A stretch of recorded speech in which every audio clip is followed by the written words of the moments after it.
Now, we said in our pregame show, how long can they ride Russell Wilson's legs and arm? I guess one more game at the very least, Marshall. He was terrific tonight once again. It is unbelievable what this man does with the lack of protection and how he buys time and make plays for this team. Chris Collinsworth said it best. The reason why he's in the MVP talk is because of how valuable he is to his team, not just playing the position, but helping his team score. Everywhere. He's the running game. He's the passing game. He protects for himself by getting out of stuff. Right. And I don't know if the receivers can get open without him scrambling. Right.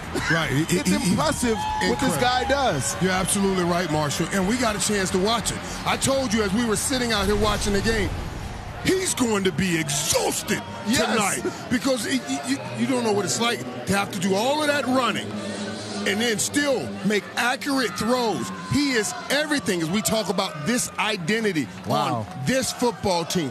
He is everything. That's why they're tied for third. Coming into tonight, they were tied for third in big plays. And I thought they did something smart tonight. They told you, without this running game, when we get in the red zone, we're going to find that guy from the U. Big Jimmy Graham. Those were toss-up balls that Russell Wilson made to Jimmy Graham. Those are I trust you balls. Go make a play. He trusted Jimmy Graham, and he made those plays. And it seemed to me that Seattle was trying to establish the ground game early in this game with Thomas Rawls, but he only had 26 yards total. And then McKissick had another 26 yards. He's more of a wide receiver kind of running back. And it's just strange that they're trying to fix the problem and get back to the identity that Pete Carroll likes. Play great defense, which they did. Run the football, which they haven't done consistently.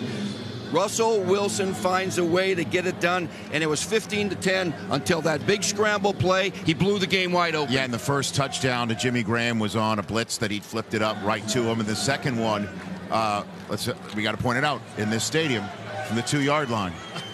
They threw the ball, and when you have somebody like Jimmy Graham, it's a different scenario. When you've got Jimmy Graham on the 2-yard line and you flip the ball up in the air for that 50-50 ball that, you know, the basketball player can come down with. They couldn't run for 2 yards if they wanted to, Rich. That's why they're doing it now. Back then in the day, in this day, they were able to run for a yard, and they didn't do it.